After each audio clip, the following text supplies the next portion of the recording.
Oke, buat kali ini kita kedatangan tamu di BBM X Obsesi, bincang banyak makna X obrolan seputar Isma Peti, yakni Mas Feby. Nah, Mas Feby ini salah satu alumni Fakultas Peternakan Unsud dan juga salah satu alumni juga pengurus Isma Peti. Nah, namun kita perlu tahu nih Isma Peti mana dan sebagai apa. Maka dari itu, untuk Mas Feby silahkan perkenalkan diri kepada kawan-kawan kita agar tahu nih Mas Feby ini siapa gitu. Ya, terima kasih banyak Mas Dava. Halo teman-teman semua, Bismillahirrahmanirrahim. Perkenalkan, saya Feby Widianto, alumni Fakultas Peternakan Universitas Jenderal Sudirman, angkatan tahun 2016. Dan saya di Isma Peti menjabat sebagai koordinator wilayah 3 Isma Peti periode 2018-2020. Salam kenal untuk semuanya. Nah, sekarang kita tahu ya, ini Mas Feby angkatan 16 dari Fakultas Peternakan kita, Fapet Unsud, dan dulunya di Isma Peti wilayah 3. Nah, kalau boleh tahu nih Mas Feby, ada beberapa pertanyaan lagi yang mau kita sampaikan. Nah, mengenai terbaginya Isma Peti ya Mas. Kan kalau kita tahu Isma Peti ini terbagi atas beberapa wilayah ya. Nah, itu wilayah apa saja ya Mas ya, kalau boleh tahu, atau namanya pembagiannya wilayah berapa seperti itu.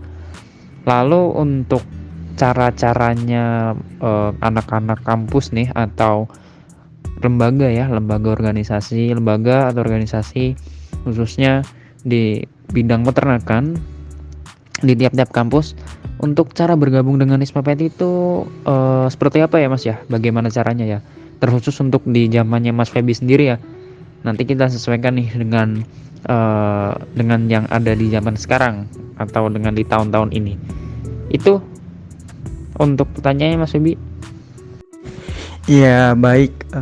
Saya jawab berdasarkan pengalaman saya ketika menjabat pada saat itu ya. Soalnya untuk update-annya takutnya ada kesalahan. Kalau waktu itu pada zaman saya menjabat, Isma Peti itu dibagi 5 wilayah berdasarkan anggaran rumah tangga. Kalau nggak salah itu pasal 5 tentang keanggotaan.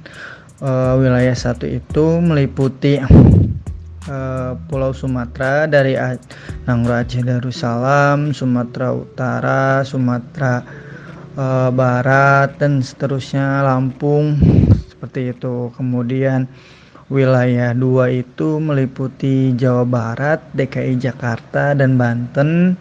Wilayah 3 meliputi Jawa Tengah dan Daerah Istimewa Yogyakarta. Wilayah 4 meliputi Jawa Timur, Bali, Nusa Tenggara Barat, dan sebagian Kalimantan kalau nggak salah. Kemudian sisanya Nusa Tenggara Timur, Sulawesi, Papua itu meliputi wilayah 5. Dan terkait keanggotaan Isma Peti, pada zaman saya di ART bab 1 tentang keanggotaan pasal 1, keanggotaan itu dibagi 2, ada anggota tetap dan ada anggota sementara. Dikatakan anggota tetap adalah lembaga ataupun universitas yang diwakili oleh lembaga tertingginya, baik itu berupa badan eksekutif mahasiswa ataupun himpunan mahasiswa yang telah mengikuti minimal 1 kegiatan nasional dan 1 kegiatan wilayah. Dan anggota sementara yaitu universitas atau yang diwakili oleh lembaga tertingginya yang baru mengikuti Isma Peti. Nah, untuk perbedaannya, anggota tetap itu memiliki hak suara dan hak berbicara pada saat forum-forum Munas dan Rakernas, seperti itu. Kalaupun anggota sementara hanya memiliki hak berbicara saja tanpa memiliki hak suara, seperti itu. Jadi untuk pendaftaran keanggotaan sebenarnya seluruh masyarakat peternakan di Indonesia termasuk ke dalam keanggotaan ISMA PETI. Cuman yang membedakan itu dua tadi. Dan untuk cara untuk mendaftarkan menjadi anggota tetap yaitu tadi telah mengikuti satu kegiatan nasional dan satu kegiatan wilayah, kemudian mengajukan diri di forum musyawarah wilayah dan nanti dibawa oleh koordinator wilayah masing-masing untuk kemudian disahkan di Munas. Dan kalau tidak salah selama kurang lebih 2 periode itu diupdate untuk anggota tetap dan anggota sementara. Jadi ada kemungkinan ketika universitas yang vakum tidak ada wakil di acara nasional ataupun wilayah, bisa saja keanggotaannya menjadi anggota sementara lagi, tidak menjadi anggota tetap, seperti itu. Oh gitu Mas. Jadi bisa dikatakan juga ya, kalau tadi dengar di cakupan wilayah dari kita sendiri di Fapet Unsut itu kan masuknya wilayah Jateng. Jadi otomatis kita masuk ke wilayah 3 nih Mas ya. Nah pastinya di sebuah wilayah ataupun cakupan-cakupan tadi ya, di antara 5 wilayah tersebut kan pasti ada seorang pemimpin ya. Kalau kita tahu biasanya namanya Korwil atau koordinator wilayah. Nah kalau setahu Mas Feby, Korwil ini cakupannya itu seperti apa aja ya Mas ya? Kayak tupoksinya Korwil ini apa, terus cara kerjanya Korwil ini bagaimana, lalu bentuk-bentuk kerjanya ya, bentuk-bentuk kerjanya, serta bagaimana gitu cara dia mengkoordinir seluruh anggota yang ada di wilayahnya, khususnya wilayah 3 sih Mas. Oke, baik Dav. Terkait program kerja yang menyatukan, mungkin tergantung ya terkait apa istilah menyatukannya. Kalau misalkan menyatukan mahasiswa peternakan yang ada di Jawa Tengah dan daerah istimewa Yogyakarta itu beberapa kali kita lakukan, misalnya kayak di Karakorwil itu semua universitas yang ada di Jateng DIY itu memiliki perwakilannya. Kemudian ada Bampiwil, di sana juga diwakili oleh seluruh mahasiswa dari masing-masing instansi yang ada di Jawa Tengah dan daerah istimewa Yogyakarta. Dan kemudian terakhir itu ada di Koas, dimana walaupun Koas itu berlangsungnya secara online, kita bersatu di sana dalam satu forum online gitu, karena kebetulan setengah periode saya ketabrak adanya pandemi COVID-19 juga kayak gitu. Jadi masa-masa peralihan di mana kita seringnya offline dan lain sebagainya akhirnya harus dilakukan dengan online kayak gitulah. Banyak cerita di Koas itu karena memang ya awal mulanya kita beralih ke online kayak gitu. Kemudian selain itu juga kita pernah ngadain beberapa kajian kayak Omnibus Law, itu hampir seluruh instansi yang ada di Jateng DIY itu diwakili untuk menyatakan sikapnya masing-masing, dan kita membuat suatu kajian dan di publik sebagai pernyataan sikap ISMA PETI wilayah 3 adanya Omnibus Law kayak gitu. Kemudian kita juga pernah bikin kajian juga dengan beberapa universitas, walaupun tidak bisa diwakili secara keseluruhan.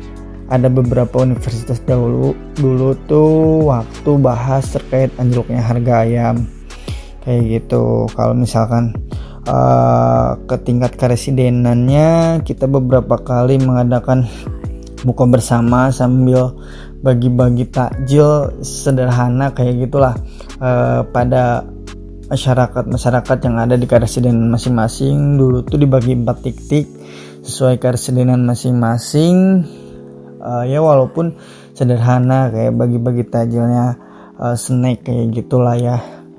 Kemudian kalau di tingkat internal kita beberapa kali pengurus wilayah melakukan kunjungan-kunjungan ke beberapa tokoh alumni ISMA Peti, kemudian mengadakan temu tokoh juga dengan IOMS lain. Dulu tuh ISMPI, terus IBMP juga, walaupun diwakili waktu itu tuh, terus beberapa IOMS lainnya lah kayak gitu. Mungkin untuk program kerja yang menyatukan kurang lebihnya seperti itu. Nah, untuk tugas pokok dan fungsi dari koordinator wilayah sebenarnya cukup banyak. Jadi saya sebenarnya agak-agak sedikit lupa, cuman saya jelaskan aja seingat saya. Dan pada zaman saya tupoksi dari Korwil itu seperti itu. Jadi kalau misalkan ada perbedaan dengan zaman-zaman sekarang, mohon maaf karena bukan zamannya saya lagi. Seperti itu. Pertama itu dari tupoksi Korwil melaksanakan rapat kerja wilayah. Kalau pada zaman saya, Rakorwil ini juga digunakan untuk melantik dan mengesahkan pengurus wilayah yang akan membantu saya pada zaman tersebut, seperti itu. Dan yang kedua itu koordinator wilayah, tupoksinya menindaklanjuti dari program kerja yang ada atau yang telah dibuat oleh pengurus besar yang selanjutnya diturunkan ke wilayah masing-masing, seperti itu. Menindaklanjuti dalam hal ini membantu mensukseskan dari program kerja yang ada dari pengurus besar, seperti itu. Selanjutnya menampung dan menindaklanjuti saran dan aspirasi dari wilayah masing-masing, baik saran dari pengurus wilayah, baik saran dari instansi-instansi yang tergabung dari universitas-universitas yang ada di wilayahnya masing-masing. Korwil wajib menindaklanjuti saran dan aspirasi tersebut, terutama saran yang membangun untuk kebaikan ISMA Peti, seperti itu. Yang selanjutnya itu ada Korwil wajib membantu atau mensukseskan kegiatan-kegiatan nasional yang ada di wilayahnya, seperti misalkan rapat kerja nasional, musyawarah nasional, termu ilmiah mahasiswa peternakan nasional. Korwil wajib hadir, tidak hanya misalkan kan Undip misalkan yang memegang musyawarah nasional. Nah, walaupun Korwilnya dari UGM ataupun Unsud, Korwil tersebut wajib membersamai, membarengi, membantu dari panitia-panitia penyelenggara Munas tersebut. Tidak bisa lepas tangan karena itu ada di wilayahnya, seperti itu. Selanjutnya, Korwil sebagai pengusul atau yang mengusulkan dari anggota baru ISMA Peti yang akan disahkan di Munas, seperti itu. Jadi dalam forum Munas nanti kalau pada zaman saya ya, Korwil mengajukan misalkan ada universitas baru, diajukan ke forum tersebut, kemudian disahkan atau tidaknya, atau sudah lengkap persyaratan agar menjadi anggota ISMA Petinya, seperti itu, baru disahkan di dalam forum Munas. Dan yang terakhir yang saya ingat, Korwil membentuk jaringan kerja baik dengan instansi-instansi yang ada ataupun universitas yang ada yang sudah tergabung, baik itu dengan IOMS juga, baik dengan stakeholder terkait, perusahaan-perusahaan terkait, ataupun dengan instansi pemerintahan, dalam hal ini Dinas Peternakan atau Perikanan Jawa Tengah ataupun Daerah Istimewa Yogyakarta. Nah, mungkin segitu yang saya ingat terkait tugas pokok dan fungsi dari koordinator wilayah pada zaman saya, seperti itu, Mas Dapa. Oh, oke. Mengenai program kerja, nah cukup bagus juga ya. Apalagi ini sebagai Korwil juga, Mas Febi punya berkewajiban juga untuk merangkul seluruh anggota ISMA Peti yang ada di wilayah DIY dan Jateng. Nah, satu lagi nih Mas, mengenai kesan pesan Mas Febi nih ya. Kesan pesan ini cukup penting ya untuk kawan-kawan yang mendengarkan podcast ini nantinya, bahwa kesan pesan apa sih ya yang Mas Feby bisa berikan atau yang Mas Feby rasakan di wilayah 3 ini ataupun bergabung dengan anggota ISMA PT. Nah, barangkali nih untuk kawan-kawan kita, kawan-kawan mendengar bisa termotivasi dan bisa tergerak ya untuk bergabung di ISMA PT wilayah 3 maupun pusat. Nah, kalau ditanya kesan, sangat menarik ya. Mungkin saya sedikit cerita atau berbagi pengalaman kesan ketika menjabat di ISMA PT itu. Ya, alhamdulillah luar biasa, banyak banget pengalaman, suka duka, ilmu, kemudian relasi-relasi yang dimiliki akhirnya banyak sedikit sekarang menunjang kehidupan saya pasca kampus atau kehidupan setelah menjadi alumni seperti itu. Sebenarnya ketika saya keluar dari ISMA PT, setidaknya ada privilege baru yang saya miliki, mungkin bisa saya katakan seperti itu. Sedikit cerita juga, mohon maaf, kayak kemarin waktu saya baru lulus banget, kebetulan ada salah satu alumni ISMA PT menawari saya pekerjaan kayak gitulah. Itu menurut saya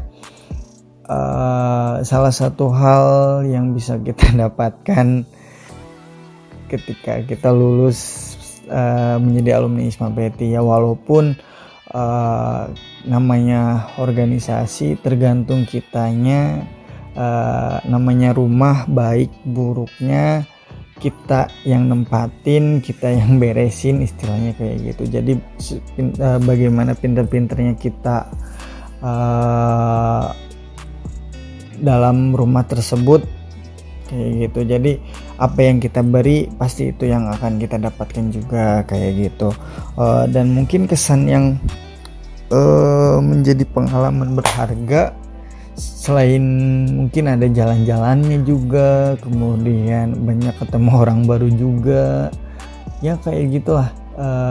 Kesan-kesan di ISMA PT itu sulit diutarakan kalau hanya melalui podcast kayak gini. Harus berjam-jam baru kelar kayaknya gitu. Dan mungkin salah satu kesan yang tidak bisa saya lupakan adalah ketika saya, ya bukan hanya di ISMA PT sih, kalau menurut saya di organisasi manapun, ketika kita masuk di sana membuat otak kita setidaknya berpikir keras ketika memang ingin memajukan sebuah organisasi, kemudian ingin membagi waktu antara kuliah, organisasi, praktikum dan lain sebagainya. Dan juga ketika kita di organisasi, kita bisa mengasah soft skill lah istilahnya kayak gitu kan.